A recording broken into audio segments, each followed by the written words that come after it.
All right, we are live. We're live. We're live. We're live. We're live. All right, you want me to just go? Go for it. Okay. Welcome, everybody, to Project Next Live. Woo! Never, not since Katie Couric got a colonoscopy on TV in the year 2000 have we seen a woman be so beautifully, medically vulnerable and brave. Sarah Blessing is here with us tonight, and she needs to get her thyroid taken out. You see it right there? That sucker's got to come out. Get it out. What you are going to see tonight is going to blow your mind. But don't worry, if y'all are familiar with me and Sarah, we have no medical expertise.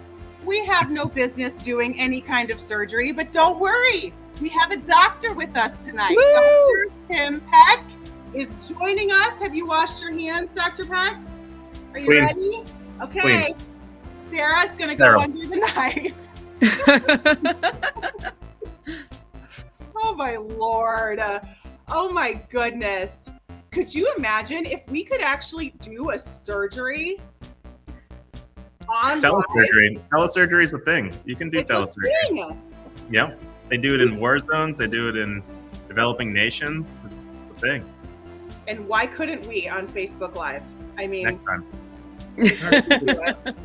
I feel like there should be some wicked discount given too for Sarah's surgery if she agrees to do it I'm all live. for testing new things and being brave, but that just goes just a little Is that bit. too over my much? comfort. Just a tiny bit. That might be too much. Okay, everybody. So we're not actually going to take out Sarah's annoying thyroid that may or may not be cancer. But either way, the thyroid, we're not okay with it. It's going to go. But she is going to get it taken out professionally in a tomorrow. Yes. operating room tomorrow. But this is Sarah's surgery eve. That's right. I ate my last meal. Now I got to be hungry. What did you I'll have? be fine, but I'm very pampered. I eat my 3 meals, you know. What did you have? Yeah, my husband made me cheese tortellini with sauteed vegetables, and his homemade tomato sauce. I was going to say, I saw what you had for lunch, and it wasn't much. So that's good that you had you had a good meal. But it does mess with you, though, because even if you would be like, eat your dinner and fine to like not eat the rest of the night, the fact that you can't, like that always messes with me. Like, it's I think I'll be fine. And I'm like, I'm hungry, but I'm not. But I'm hungry because I can't. I think the only time that's going to be hard is when I feed my 3 kids breakfast in the morning, and I feed them yummy breakfast, and I'm like encouraging them to eat that, and then not having my morning coffee to help me get through getting the kids ready for school, which is the hardest part of my day. Yeah. It'll be fine. It will be fine. Just keep saying it'll be fine. It'll be fine. My surgery was going to be, I didn't get there till noon tomorrow, but somebody canceled. And so now I go in at 10:30, and they were like, is that okay? And I'm like, yeah, that's okay. That's an hour and a half quicker that I can like eat dinner. That's fantastic. Yeah. And they said I'll be able to eat, toast and soup or something tomorrow night. So yeah. Okay. Well, that's good. Yeah. So we wanted to do this conversation on your surgery eve, Sarah, to just check in with you and see how you're feeling. And you texted me earlier and said, I've had so many people reaching out to me, offering to help, and I feel super guilty. Yeah. So that was the realization. I came out on this show. You and I talked about our hard surprises, my probable cancer, your getting fired for your TikToks, and that went very well. A lot of people watched that. Yeah, that was fun. And you can catch it on the Facebook if you haven't seen it. Or YouTube, yeah. Yes, or YouTube. And that's Project Next Movement on YouTube. And a lot of people reached out. And people I didn't know reached out and gave me their own information about their own thyroid surgeries, which was really nice and helpful. And then a lot of friends and neighbors have reached out. So I started to feel guilt that I had so much, because I'm like, people are dying. People are having much worse surgeries than me, and they're not getting as much love and support. And so I started to feel like, me being public with it, do I deserve all of the love? And I really feel like a year ago, I would have been like, stop, don't come over, don't help me. But because I had the suicide scare in the spring and I've had a lot of therapy, and I've gotten a lot healthier since then, I'm so much kinder to myself. So I've been able to overcome the guilt and be like, no, it's okay. Nobody's doing anything they don't want to do. I can accept when somebody says, can I bring you food? I can say yes. Whereas a year ago, I would have said, we're fine. We don't need it. Yeah. Now I'm like, that would help my husband and my kids. That would help me out. I'm saying yes. So it's a change from a year ago. Like suffering, we don't have to make suffering relative, right? Just because if something sucks and you're suffering, then it sucks and you're suffering. There may be people in different, areas of the spectrum from that, but it doesn't mean your suffering and your anxiety and really the upheaval for your family. It doesn't mean that's not real. Right. I'm glad you can accept that help. The place that I came to was, it's okay for me to get this love. But I wish everybody else had it too. Mm-hmm. Yeah. Hey, Scott. Yeah. Scott's on. Hey, Kathy. Hey, Laura. Scott. Hey, Kathy. Thanks for being on. Well, it makes me think of like the people with having Dr. Peck on with us. Mm-hmm. During the campaign, I'm sure both of you had people reaching out and saying, how can I help? I want to help. I want to help. And that, I'm sure, is probably a really humbling feeling that you're thinking, oh gosh, these people are giving me of really our most precious resource beyond our money is our time, right? That's what we can't get back. And the fact that somebody would get off of a full day of work and then still come out and want to volunteer and campaign with you. How did it feel for you, especially being somebody who is, not only are you a dad, but you're also a caretaker to a bazillion patients. So you're the caretaker. How do you get yourself to allow people to take care of you? Yeah, it's a good question. I mean, it's a lot of, you get imposter syndrome, right? When you're running for Congress, for sure, where you're like, every once in a while, you're in a position where you're on a podium and you're looking out over a crowd of hundreds of people and you're like, wait, why am I the person that's doing this right now? How did I get here? Why are they all looking at me? Why are they applauding me? Like, what happened? Is this a dream, right? And so, and you get a little feeling in your feet that they're not quite on even ground, right? And then you come down and people are wanting to get behind a message or a mission or a movement. And we're seeing that here at Project Next as well, like people wanting to get involved, giving their time, their talents, their treasures to make this thing happen. You're like, what? Why do you want to do that with us? Like, what are you sure it was us that you meant to get in touch? And, you have to kind of just swallow that and move forward. And every once in a while, it gets to a more personal moment. I think that's when you get grounded, was when you have a personal moment with a potential voter, with a volunteer, with someone, and they are, as a doctor, people open up to you immediately. They tell you their darkest, deepest secrets. They tell you things that they haven't told their husband or their wife, right? About what's going on.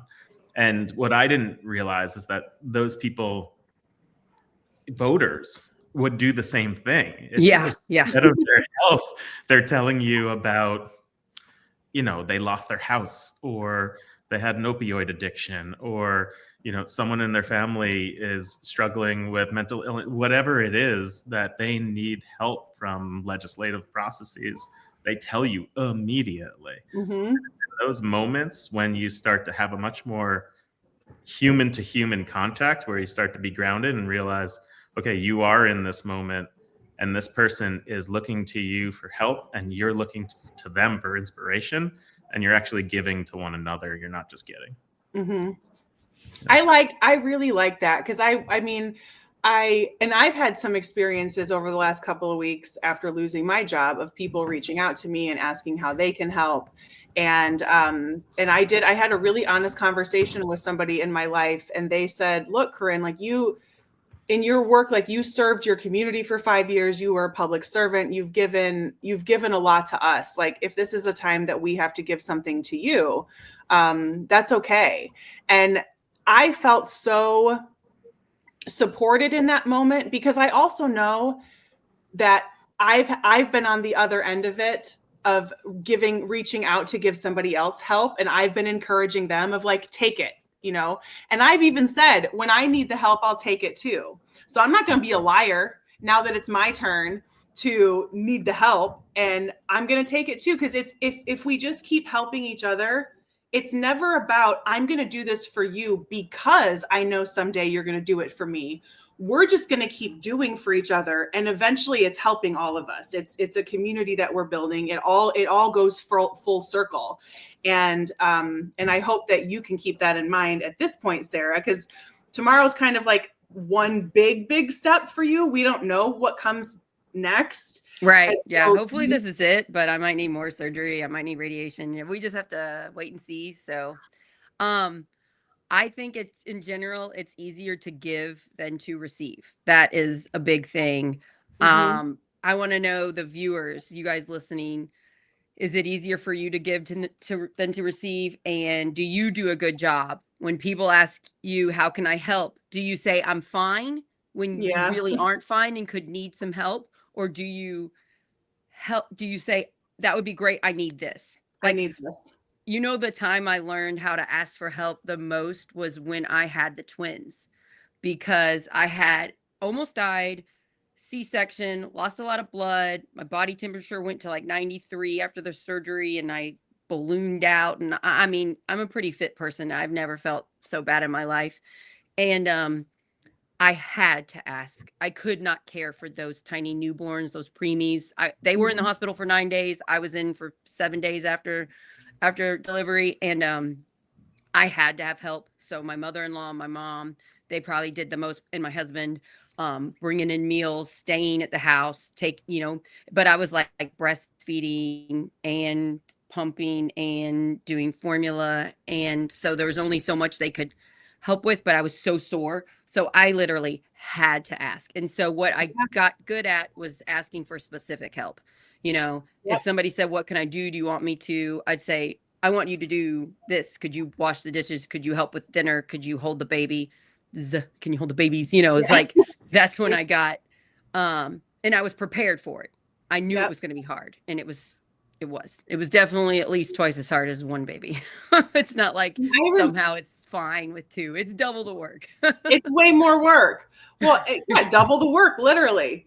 And like your specificity of the tasks that you just said, I think is also really huge. That was something that my mom told me years ago, is that if you're really willing to give something specific, tell that person, I'm going to do this for you. Instead of saying, hey, let me know if you need something. Right. I'm just going to do this. That's a good tip. I've had people do that. Almost like you're giving me another job of, now I have to think of something for you to do. Like, after having one of my kids, I remember my mom just said, hey, I'm coming over to vacuum and do laundry. And I was like, okay. And all I had to do was open the door. I didn't have to give her, she knew exactly what to do. So those specific things, I think, are like, hey, I'm running to the store. I'll grab you some milk. I'll just do it. And I know that at some point you're going to use it. I think that's really, people went to the grocery for me. That was, yes, you're right. So Laura said, I was going to say, Kathleen just mentioned real quick, way easier to give. And I think a lot of us, I agree. Go ahead, Sarah. I said, Laura said it's hard to ask for help when you're the one that everyone else looks to for everything. And I definitely agree with that. In my family, I'm the one that is in charge of raising the kids. And when there's a problem that comes up, I'm the one that quickly comes up with the solution. So to take me out of that and to let my very capable husband be in charge is something that I've had to work on.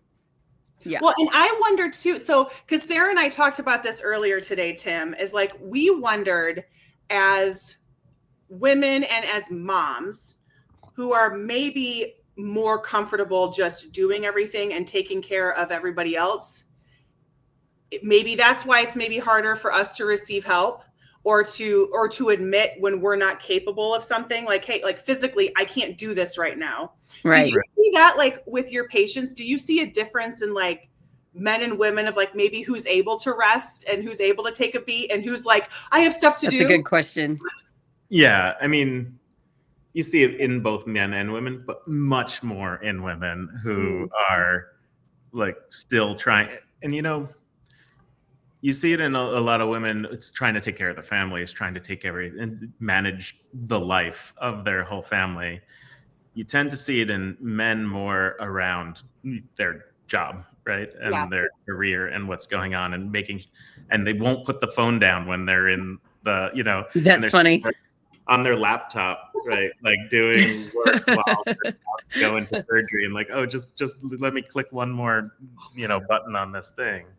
But you also see women do that and you see men do the opposite, right? So it's on both sides. But I think what you're talking about here is what's hard is vulnerability. Oh, right? yeah. Yeah. The underlying thing is being vulnerable. And you see that in leadership too.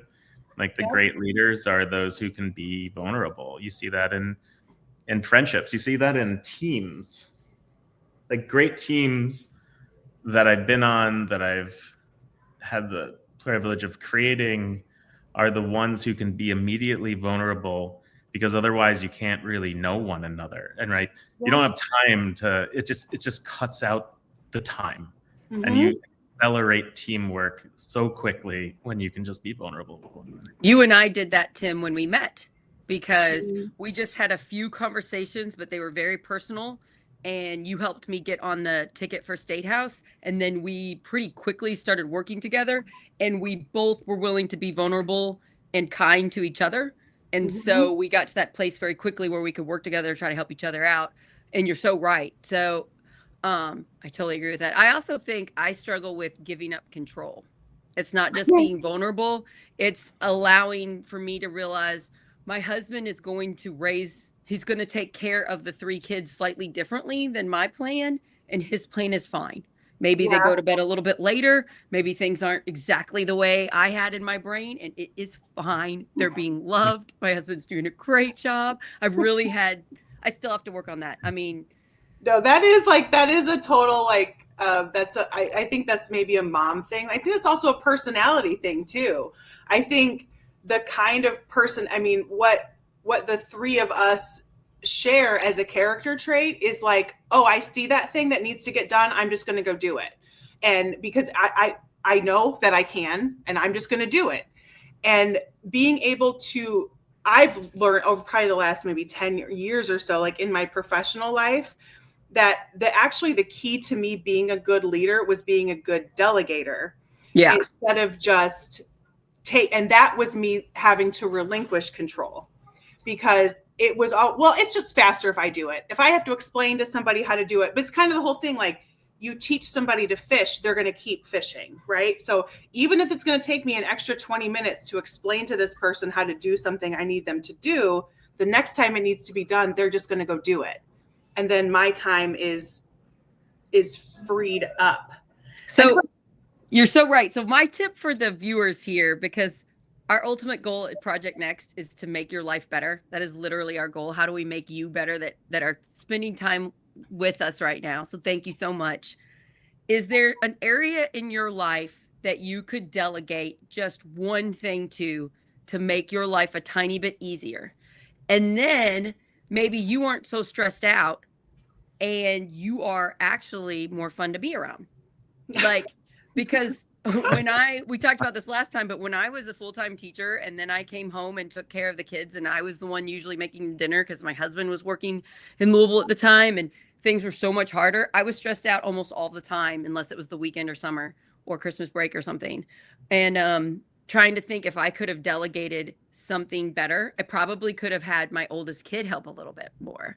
Like, is there something we can do in our lives so that you are happier, which will in turn make the other people that live with you happier too?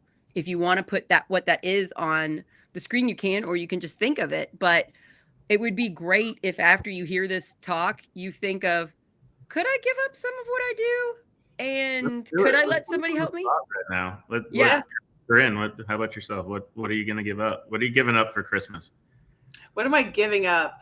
I think the biggest thing I can give up right now is the resistance to the help that people are offering me. because I don't know if there's a specific task that maybe I could give up. I'm not sure because I'm in such a weird like job hunty place. But I think I'm just going to welcome the help that is being offered to me and kind of just stop resisting it.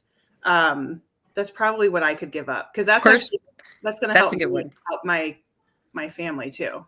I think you're handling it extremely well, Corinne. I'm really proud of you. That's stressful what you're going through. I think you're doing a really good job. Tim, what do you think you can give up? I've never met a busier person in my entire life than you, like Dr. 9,000 Peck. things. Yeah. Never in my life have I met a busier person. What can I give up? I could probably give up a lot of those things that make me busy. But the thing that I'm struggling right now with is running for U.S. Congress again. There's a lot of people out there, and this is where imposter syndrome comes in. Like, Sarah, I came to the Corridon, to the Harrison County Democrats meeting the week after the election. Yeah. And I went around and I went to Harrison, I went to Floyd, I went to Clark, I went to Jefferson, went up to Scott a couple days ago, going up to Monroe and next month, etc. Just visiting with people just to say thank you to them. That was my intention. And when I got there, I didn't realize that it became the opposite. It became people looking to me to keep going. Yeah, I saw a lot of that too. Yeah. And I'm like, you sure? I just lost by a lot right now. You sure? You sure I'm the one that you want to do that? And we all lost. I mean, we lost to a wave of voters who were different voters than they were before, for sure. But what can I give up is this idea of just letting these people who seem to believe in what we were preaching and what we're trying to build still, giving up the resistance to what they're saying and let them make this movement bigger. Right. What would you say, like, and maybe this is a question for both of you, because I think Sarah maybe had a different feeling about her election, that it wasn't going to go, she was running and she knew she was probably not going to win, but that didn't matter. It didn't change how she campaigned. It didn't change. What would you say to somebody who says, are you seriously going to run again? Like, are you crazy? Like, how would you answer that question? You saying that to me or to Sarah? Yeah, both of you. Oh, okay. I've had it. So first of all, I think I've had that question many times. Oh, no. Question, for sure. I had that question while I was running, right? Oh, really? What are you doing? Rude, whoever said it. I also think another question is, why are you a Democrat? That's a hard one. Yeah. That you get a lot. Why are you a Democrat? And I actually used to be an independent, and I was an independent for a very long time.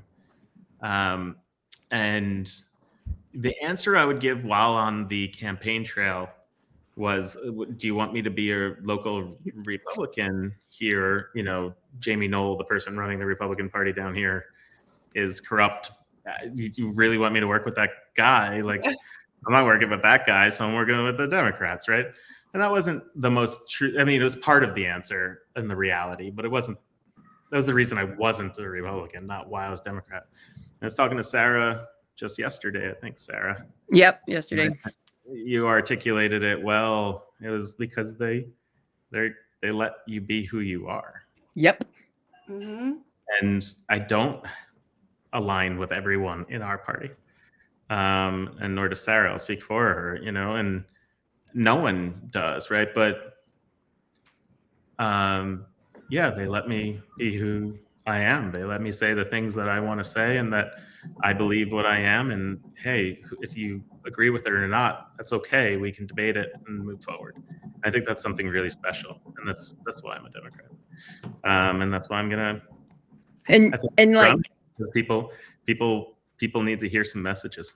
What's up? So yeah, so when Tim lost so badly, but then so did everybody else, including people's races that were really, really close. They raised a bunch of money. They ran very good races, and I thought they were going to win. I kept having to remind Tim, and I'm going to remind him again now, this is not about him. This is not about him. And it wasn't about me.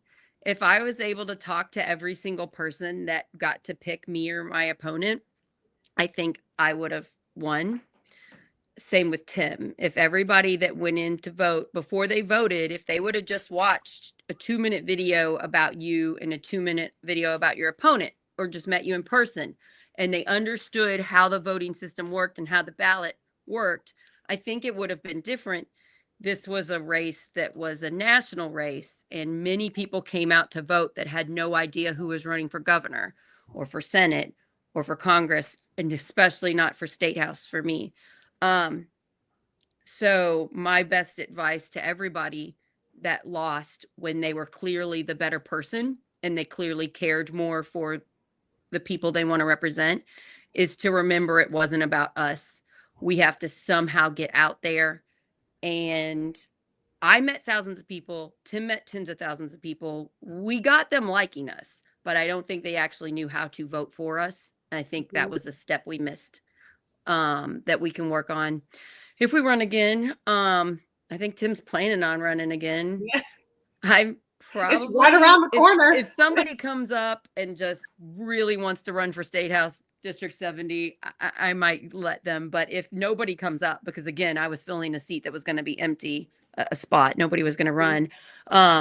If it looks like that again, and if I would be the best one, then I'll run again. But I'm more dedicated to Project Next right now.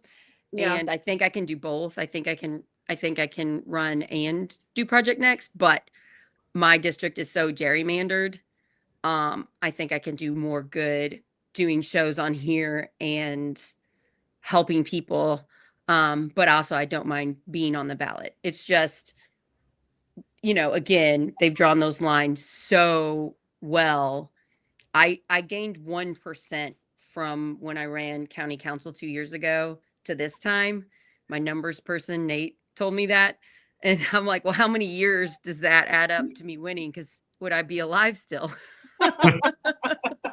Oh, that's so depressing. It's just like, I'm not planning on moving. I love where I live. The people here are amazing. And I just can't take it personally that these people that I love are not all going out and voting for me. I can't take it personal. I have to realize there's more things at play than just Sarah Blessing.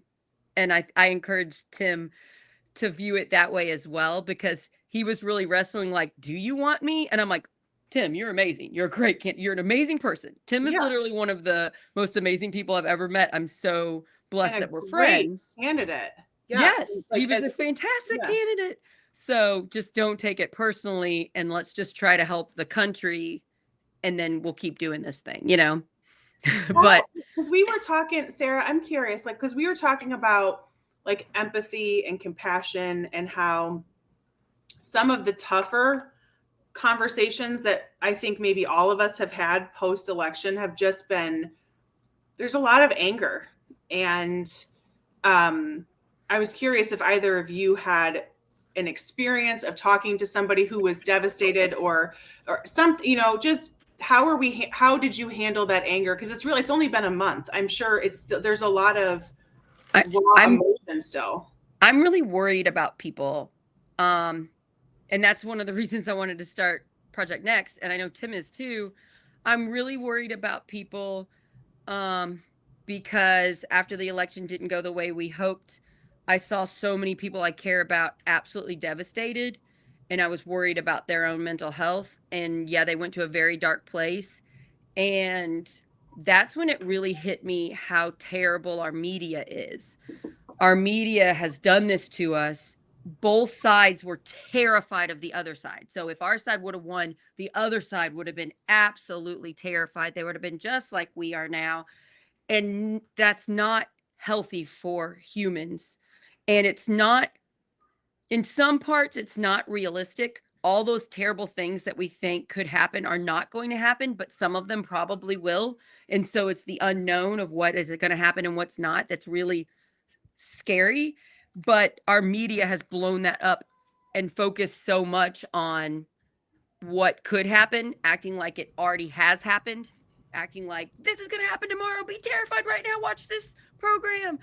And I'm very worried. And I just encourage people to turn that off for right now and focus on your mental health. Tune in to us at Project Next. Tune in to those sources that give you love and comfort and care about you, not the scare tactics. What do you think, Tim? Yeah, I think when I look at I've had this revelation around media just recently. Oh. Yeah. And what I'm about to say, everybody probably listening already knows, but then there's this like little twist that I saw that it's making me see it a little bit differently, which is, MSNBC, Fox, they're the mouthpiece of their parties that they're associated with, right? They're the mouthpiece of their parties. What those parties want done, those networks are going to say for them. They're going to put the people that they want on the interviews and on the shows, right? If they want to push a certain message, it's going to get done. Mm-hmm. And we know that. Like that's something that's pretty obvious. And if you think about it, it's there. What I also realized is that like business model wise, the FEC, the Federal Election Committee, exists and means that like for me as a campaigner, there's all these rules and finances and things that I need to deal with, and ways that I can't make money. I can't take $50,000 from Target right now and just take it, right? But Fox News can take $50,000 from Target anytime they want. Mm-hmm. And MSNBC can take $50,000 from Target anytime they want. Sorry, I'm picking on Target. I don't know why. I know, actually, because my wife is shopping for Christmas presents at Target right now. So, but like they can take it any way they want.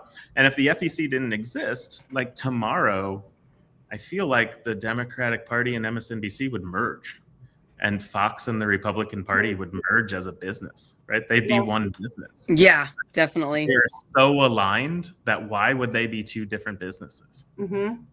And so you have this mechanism of these two behemoths that have unlimited fundraising capability. Yeah.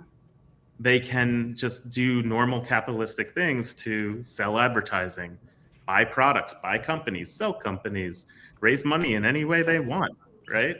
Whereas the campaigns can't. And it's kind of a farce, a little bit of a farce, the FEC and all of these rules, right, that we talk about. And so that realization, and as a blue candidate in a red state, we don't have access to MSNBC.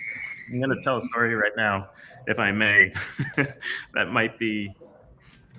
I haven't told to the public yet, which is... Oh, this is like breaking. This is breaking news. This is exclusive. Exclusive. I was going to be on an exclusive on Morning Edition on NPR, and was all ready to do that show. And moments before, I got bumped for another physician who was willing and wanting to talk about abortion, that's what I was talking about there too. And the reason I got bumped for this person was because that's what the party wanted. They wanted the swing state person to have the voice, right? They didn't want me to have that airtime. They wanted that other person to have the airtime. It benefited the national party's way of moving forward. I don't help the national party's way of moving forward, right? Maybe in this next iteration because they got to wake up, but like not then, right? That was the big part of what you did, Tim, was you tried to get national attention. You went to DC, you talked to people. You're not scared to talk to anybody, which is awesome. You talked to people. They were just saying no. Like you tried to get, and we got a tiny bit of national attention with the Jamie Knoll thing, but that was pretty much the only thing that broke through. And so we're fighting a system that's in place that, doesn't include us. And, all the money that Harris raised, none of that came to Indiana. Nope. Zero. And that just kind of, and I think about what we're hoping to do here with Project Next, which is connect with people on a local level in their communities and let them know that they're not alone. And if they're frustrated and they're feeling isolated or they're whatever they're feeling, like, we're here too. And I just think, Tim, if you, as somebody in Indiana who craves your message, who doesn't want to believe that I'm alone, who wants to believe there are rational doctors, even doctors who are men, who know exactly the kind of care that I need and would, climb mountains to get me what I needed. For somebody in Indiana to know that you are also in Indiana, I can't even imagine the profound impact that would have had. Because even if it was a swing state, maybe it was a Michigan speaker or a Wisconsin speaker or something, which tends to be a little more moderate, they maybe wouldn't be as surprised that this liberal doctor, even though there's nothing liberal about providing people quality health care. Yeah. But for people in Indiana to say, like, oh, wait a second, this doctor's in my state, that would have been so powerful. Because I think of how many people discover you, discover Sarah, discover me, and they'll say, like, oh my gosh, I had no idea. I thought I was alone. Like, I thought you're so right, Corinne, because it is such a problem that we don't see other red states. We don't see progressive, regular people. We're just catching the extreme people on both sides. We don't even hear about red states. Mm-hmm. We only hear about swing states or major cities. And I think it has beaten us down as a country, as a nation. So many people feel unheard and they feel like what they're doing doesn't matter and them getting involved in the community does no good. Whereas we know, we're out there, we're in the community, we see that it helps. And I think the people in power like that. The people in power want to stay in power. They don't want us, who is much greater in population than them, to realize our own power of working together, building, doing community events, attending local meetings and stuff. There's a real fear out there by the people in power of us connecting. And Tim's talking about that with money because, right? Yeah. The major networks are keeping it going. They're keeping the fear. They're keeping us dying of hope so that we don't join forces. I can trace a direct line from that moment that I'm talking about to being here right now with Project Next, a direct line. Because the thing that I said to the station manager or whatever her position was when she bumped me wasn't like, oh, I'm Tim Peck, I'm so angry, how do you not respect me? A thing I said, and I'm it's not word for word, but I said to her, and again, this is the first time saying this publicly, was like, you're doing a disservice to women. You're taking, this is what I said, you're taking the voice away for women who need a voice, and you're giving a voice to women who already have one. Like, what you're doing right now is wrong. Mm-hmm. And don't think about it as me. Think about it as an entire state of people who will never have someone being able to talk for them. Yep. You're taking it away and you're using your power in a messed up way. And we can't rely on the media as it exists right now to get out the message for those people who are center left, even just right of center in a state that's been gerrymandered as bad as ours.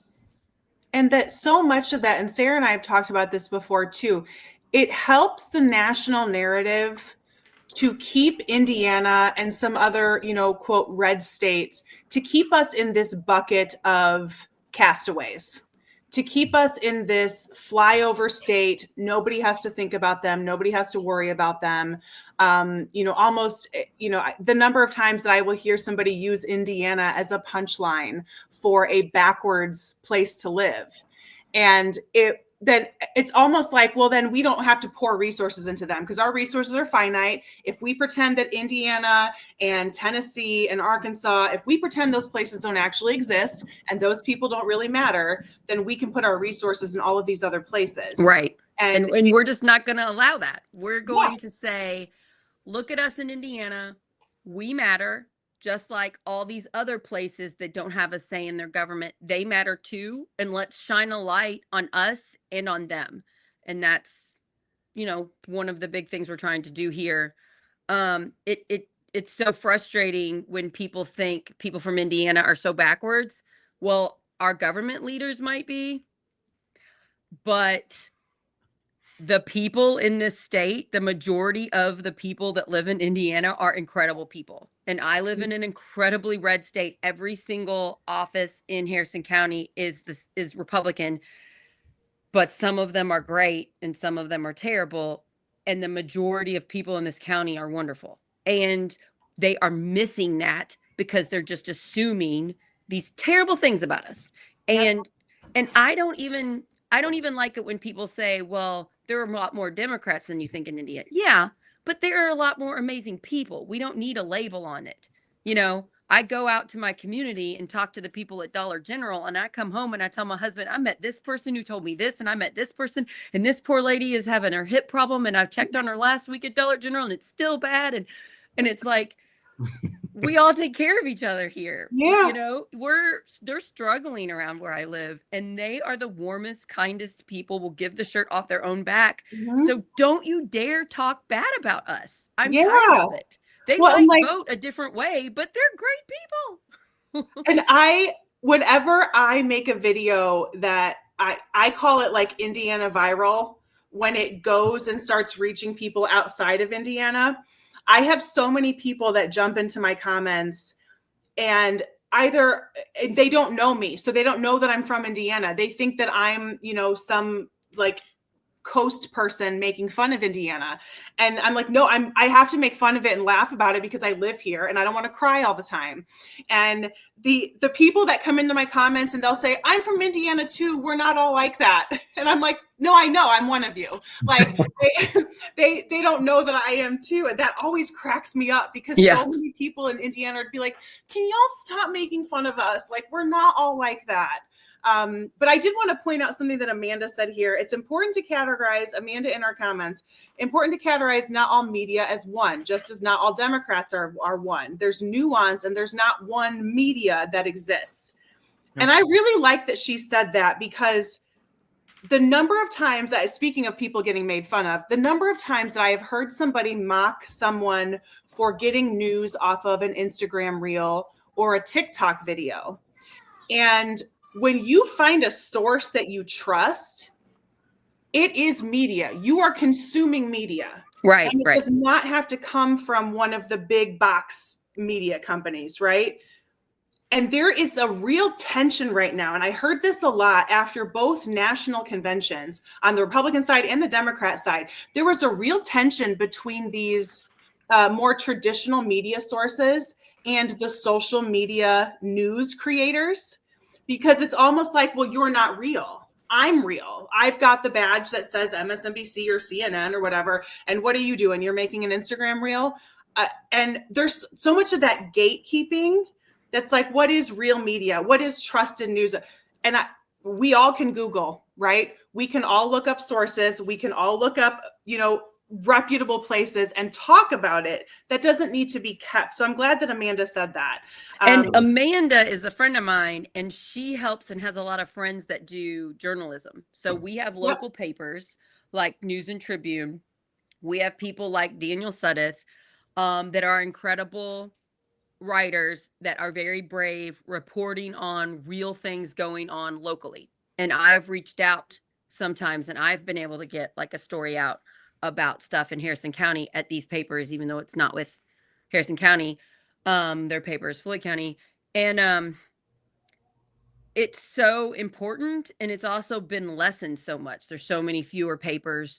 Local is what I think we're trying to focus on. Scott Aaron Rodgers just said 90% of media is owned by about 6 corporate entities. We have that with our papers too, like our local paper get so bad over the last 10, our local 12 years. Paper got bought up by the company that's buying up all the papers. I can't remember their name. Paxton. Yeah, maybe I can't remember. Probably Paxton owns I think in Indiana, as far as local papers, Paxton, I believe, is like 75 or 80% Wow. of our papers. So we have some left, and even when they get bought up, sometimes there's still really good journalism involved. It's just been hit so hard since when like I was a little kid, or and that's why people are going to social media, and that's why people are looking to people that aren't reputable sources, and sometimes these people do a good job and sometimes they don't. And I get it. I get why people are trying to find a different method, and then I get why some of those get duped and then believe things that aren't real. Um, it makes sense with what we're giving them. So we need to give them better stuff. I mean, we just all have to work together. And I think there are other companies out there doing that too. And it'd be great if we can work with them and get them on our show, and we go on their show and we work together. But it is a problem where we're going to have to figure out how to join forces. How do we join forces with everybody across the country that sees this problem too, that wants to help and wants to help people that are struggling and have lost hope? Because on my side, on the blue side, that's the biggest thing, the loss of hope. What do you all think? Yeah, and I want to know too, like, where do you get your news? Tim, where do you get your news? What are your trusted sources? Well, I actually every morning read the digest from CNN, Fox, MSNBC, all three of them, and then I also get 3 or 4 others that I might poke around on. But every morning I read those 3 digests, and those 3 digests are like radically different than one another on the same. It's pretty amazing. And then the same thing with Apple News on your phone. The algorithm definitely will give, if you go down a rabbit hole, will give you stuff that is echo chambering. But I try to read from like all different sources on there, and purposefully sometimes start clicking even really, really right sources to help kind of bring it back over. And that's kind of how I get my news. I don't go to a network and watch news on television. I don't go to a particular place to get streaming news. So I like to get it mixed up. I want to throw in there, Amanda said she's a freelance journalist. Sorry, Amanda. So she is not owned by anyone. And then I think Scott is telling us that Gannett owns the papers, and maybe Corden now. And I think what Tim is saying is he's reading the same news from different sources and he's getting completely different viewpoints. And that's probably helping Tim talk to people, because Tim, running for Congress again, needs to meet thousands and thousands, tens of thousands of people. And when they tell us these things that are totally at a different side than what we have heard, it takes us a beat to realize, how do we find common ground? And so that probably helps you, Tim. I've had to do it myself when I get told things like there are litter boxes in classrooms and people really believe it around here, which I found out we've had school board members say that at school board meetings. So that's probably not helping. How do we talk to people in a compassionate, empathetic way where we're not shouting at them that they're wrong? Because that wins over absolutely no one.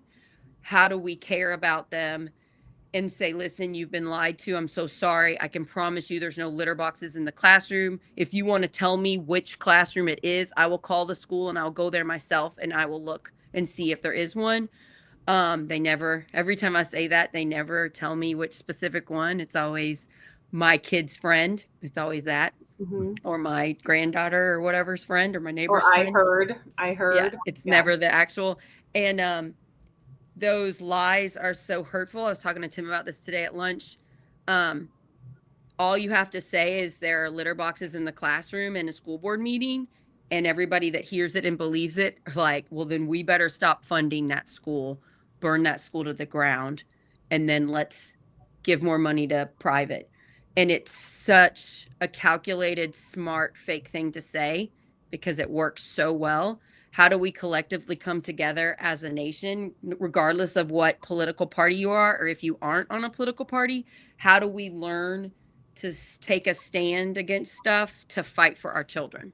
because we have to. We're at that point right now in 2024. We have got to take a stand to protect our kids in Indiana.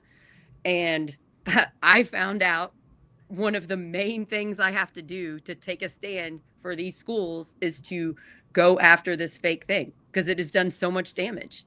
I can't even fathom it, how much damage it's done. And it was those kind of rumors were so calculated and so harmful because it was such a distraction. And that is exactly what it was designed to do, was to be a distraction. And the fact that the origins of that story of the litter boxes in the schools was a joke that then was picked, it was kind of a joke to test. I didn't know that. It was started by, it was started by somebody as a joke on Facebook because they wanted to see what the conservatives in their area would believe, and it exploded from there. And there's a political candidate in New Hampshire. Yes. Okay. I knew. Yeah. They didn't do they were the person to say it in public as a fact. Wow. Which is just, and that's, you think of how much of the, I'll just say it.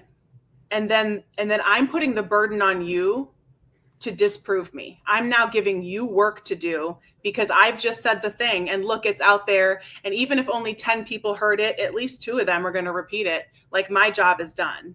I think that's the hardest problem we're going to face right now in our country is misinformation. Mm-hmm. And all you have to do is make the thing that you're saying scary, especially if it's scary towards your children.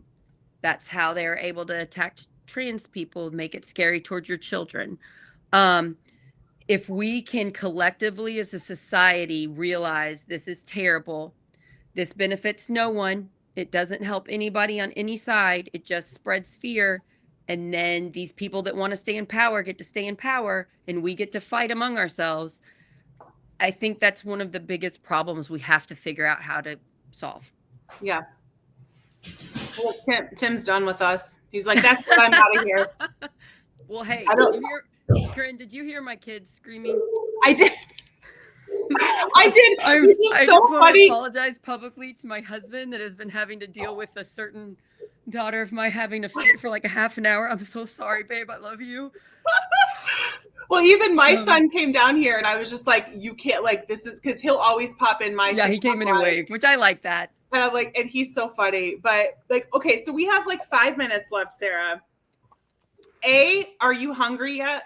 Because I think I would be hungry. I'll be fine until breakfast tomorrow. Until breakfast. Breakfast is going to suck. I love my breakfast and my coffee. I love breakfast too. I love the moment when all 3 of my children get on the bus and my husband is still sleeping. And I've fed everybody except for my husband. I fed the cats. And it's quiet. And I have coffee and I read a book. I'll just read a book. I'll be fine. Mm-hmm. Do you want me to give them a quick medical breakdown of what's going on? Yeah, go for it, awesome. Doctor. Yeah, what's going to happen to Sarah tomorrow? So I'm not losing all my thyroid, just this part right here. Okay, tell them, Tim.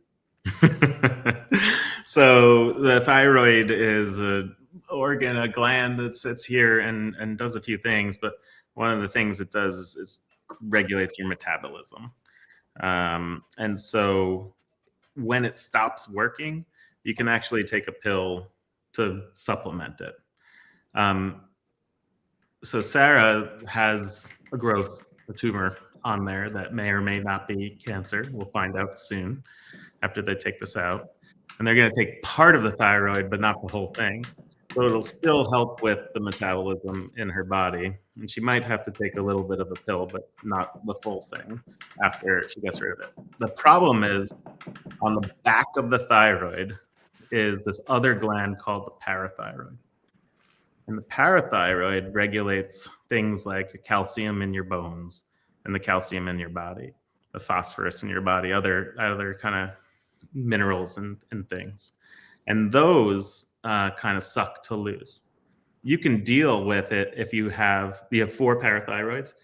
Even if you have 1 left, you're good. But if you have all of them taken away, that's not great. So by taking only half of the thyroid or a piece of the thyroid now, she'll probably lose 2 of her parathyroids and keep the other 2.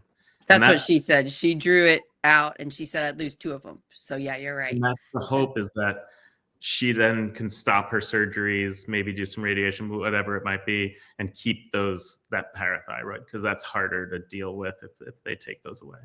Now, the other thing, it's not as easy to supplement with the parathyroid. Like, it's easier, with medicine to supplement what the thyroid does, not what the parathyroid does. That's exactly right. Okay. I mean, parathyroid, it's a little bit more complex with the parathyroid. And they're real tiny. Like, your thyroid's kind of big, but these things are really tiny, stuck to it. They're like all around it. Oh. You can't like keep the parathyroids and get rid of the thyroid. Okay. And then the other thing that we worry about, and that Sarah's worried about, and so everybody, thoughts and prayers kind of thing tonight as she tries to sleep, is, is her voice. So the nerves that kind of control your voice are all running through that area. And if they're a bad surgeon, they can nick that nerve, etc., and you can lose your voice. But even if you don't nick the nerve, afterwards, it's going to be so swollen there that it'll press on the nerve. It's almost like getting you hit your hand and your pinky might become numb because you have a bruise right here. The same thing might happen where that nerve will get compressed from the swelling and she'll lose her voice. So next week, we may have a podcast or a video, a live streaming right now, where Corinne and I just talk. Right. Yeah. So I like, because Tim was like, do you want to do a live next week? You want to do an episode together? And I'm like, I got to wait and see if I can talk. I hope so. That's the thing I am most nervous about, because I know the surgeon's one of the best surgeons in the country for thyroid surgery. I know she's not going to mess up and make it so she nicks my nerve. I mean, I'm sure stuff could happen, but I'm pretty confident in her talent. But I am nervous about my voice. I talk a lot, and I'm trying to use my voice for my future career.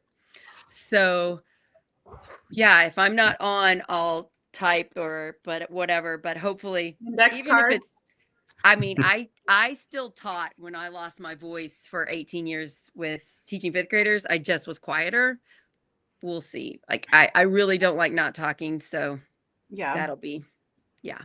I thanked Tim, but he wasn't listening because he was having a much needed family vacation. But Tim's been so supportive while I have gone through this. I just told a few people because I found out before the election, and I was like, I don't really want to tell everybody I might have cancer right before they vote for me. And I felt like that was such a vulnerable thing, because it's already so vulnerable to put yourself on that ballot. So I just told trusted family and friends. And Tim was so busy, and he took so much time out to be my friend. And just having a medical doctor be your friend and care about you while you're going through something really scary, it helps more than I think. I think Tim realizes it, but it helped so much. So thanks for being such a good friend, Tim. I appreciate it. I appreciate that. Yeah. Sarah, so you're going to, 10:30 tomorrow, Sarah. 10:30. A surgery will be probably 11:30. I think it lasts an hour and a half. Okay. And then I'll slowly wake up, and then my husband is taking me home. I want to get a picture of me because I need to wear the most comfortable clothes that they can put back on me. So I'm going to wear like my most comfortable, ridiculous looking pajama pants and like my son's button shirt, because I don't even own a button shirt. So I think I'm going to be very cute. And I think I'm going to wear slippers. I think the hard slippers. I don't normally wear those things in public, so that'll be kind of fun. This is your chance to do it. I can't wear any makeup or lotion. And I'm like, oh man, even that's just hard. I'm very spoiled with my eye makeup and my lotion that smells good. So I'll be like, I look terrible. You're not going to care, and you're not going to know. So that's kind of I won't know after, but before I'm going to be like, I look awful, but I'm going to follow my directions. Yes, you are. Oh, and I have to take a shower. As soon as we get off, I got to use special soap. And then I wash my sheets. I got to keep the cats off the bed. I wash my sheets. Yeah. And then my husband is mopping and sanitizing when the kids go to bed. So after he got done with the 45-minute fit from Adeline, now he's going to clean the house for me. Yeah. I feel so bad. And he's so nervous. He took tomorrow off work and he'll be the main person caring for me. And then my mother-in-law is making me chicken noodle soup, or making all of us chicken noodle That's soup. lovely. And then my parents will be over here too. So my parents are supposed to mainly take care of the kids, and then my mother-in-law's really good cook. So her making food is like the best thing I can get. And then my parents watching the kids, and then Chris will be taking care of me and running the fort. And I'm most nervous about Friday morning. He has to get the kids up himself and get them on the bus. He did this once before when I took care of my dad after my dad's surgery, like a few weeks ago, but I wasn't here to witness it. So I could not be like, Chris, you're doing this wrong. You're doing this wrong. No, and you're not going to do any of that. I'm not going to do that. I'm going to just be like, great job, honey. Door's going to be closed. You're not even going to know. It's just going to it's going to Schrodinger's cat it, you know, like if you don't, the bus drop off is going both amazingly and terribly at the same time. But if you don't open the door, he can drive them to school if they don't get on the bus on time. I don't know how my husband stays asleep. It is noisy in my house when we get on. I mean, it is so loud. And then, but I come in and he's got the pillow over his head. Yeah, he got a system. Of course he does. Yeah. Thanks you guys for caring about me. I'm so worried about you, Corinne, and your job thing. And you're so sweet and caring about me. And I'm like, let's just get all these problems fixed. Yeah, it's fine. It's fine. You know, when it rains, it pours, and that's okay. And we're going to figure it out. And that's part of us, like, keeping community together, and not all of us are going to go like this. We're all going to be ups and downs and ups and downs. And when we have a community and you have that strong fabric built, some of us get to fall down sometimes because everybody else is going to hold us up. That's I wish I could do what Scott said. He said that people demand full pink bunny PJs. If I had planned this out ahead of time, I would totally do that. That sounds epic. Like from the Christmas story with like the full Christmas story, pink bunny PJs. It would have to be very easy to get in and out of. You say zipper. A zipper. Right. It has to be easy to get in and out of. That would be awesome. That would be so fun. Yeah, Tim. So we can all take advice from this. So Corinne, your main thing was you're going to try to, what was it? I'm going to accept help. Accept more help. Tim, I keep telling you this. It's not about you. Yeah. I'm going to believe what people are actually telling me. Yeah. Yeah. You're amazing. Yeah. We all adore you, and we're glad that you are our candidate, and we definitely want you again. And the results were not about you. And then Howard, what are you going to do, Les? Did you come up with something? No, I think he added like 6 more things in the time that he was supposed to say. What's one thing you're going to give up, Les? He said he would accept more help from people. Yeah. Well, I'm gonna give up resisting. Like, people are telling me what they're saying is true, and then I'm like, no, that's a lie. Yeah. That's, to me, something I have to give up, not something I have to do, which is to give up that resistance. Yep. So you're going to believe them more? Yeah. I like the results will be believing them more, I hope. Yeah. But it's the resistance part is the first step that needs to happen. Because that's work. That's energy. You're expending energy, mental energy, emotional energy, resisting whatever they're saying about you. If you're resisting it, I'm waking up in the middle of the night having like imposter syndrome type dreams. I'm like, what am I doing this? What am I worried about? Why? Just listen to people and that's good advice for me, since I hang around you a lot. Maybe I can help with that. That's interesting. It's hard to share this right now. One last story before we get off. I have been with my husband for 10 years. We've been married for 8. And I literally just figured out one of our fight things that we have frequently yesterday. And it's because we are dealing with this cancer scare together. So we're really working together here. He found out last night that I was going to go meet Tim at the bank, go do a couple hours of Project Next work, drive home and get Adeline at school, drive back to New Albany and take her to her ENT appointment, come back, finish the sheets, do this, and then do this live tonight. And he got upset when he found out my schedule. And he's like, you're supposed to be resting before you have surgery. Isn't this too much? Does Tim understand? And then I got so upset. Quickly, I got upset. I was like, my judgmental husband judging me, da da da da. And then I realized, oh no, my sweet husband is so freaking worried about me. He's so scared about my surgery, and he thinks I overdid it. And so I had a light bulb where I'm like, sweetheart, working on Project Next with Tim is so fun. It's not work at all. I love it. It's like a dream I get to do this.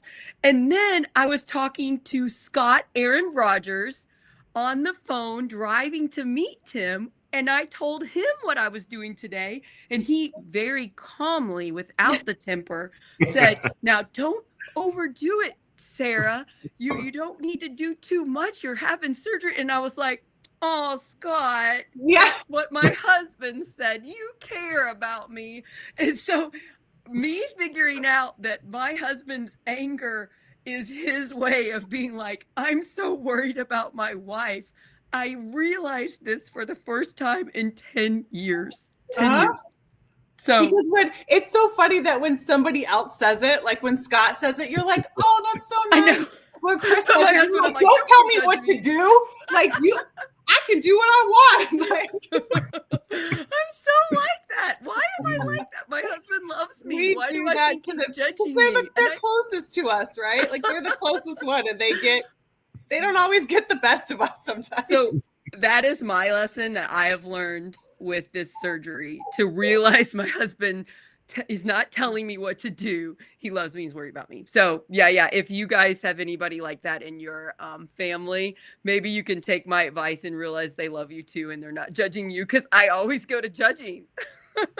I always go and probably like I always go to defensive. Like, oh, you just told me I can't do something, and then I'm just definitely. like, well, watch me do it. Like tell me what I can't do.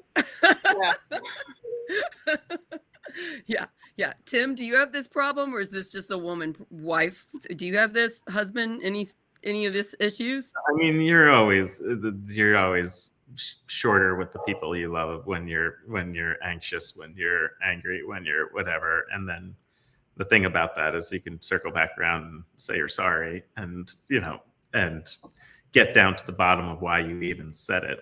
Mm-hmm. Because usually they just hear it for the first time when you don't even know why you feel the way you feel, and you're just acting, right? And if you love them enough, you feel comfortable enough around to do that. So that sucks sometimes for the other one, but overall, yeah, your wife probably was very worried about you doing 18,000 gazillion things during the election, Tim.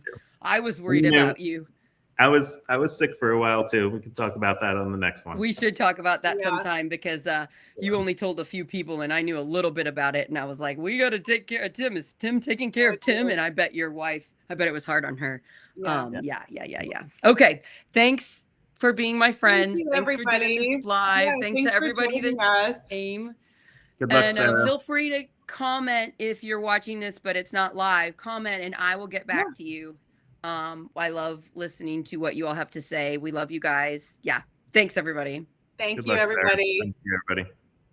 Bye. Thanks. Do you know what I'm going to remember to do? I'm going to play the music on the way out. Look at that progress. Look at this pro over here totally knowing how to work the technology. That's me. I totally know what I'm doing. You guys, can you tell? Yeah. Okay. Love you guys. Bye. Bye.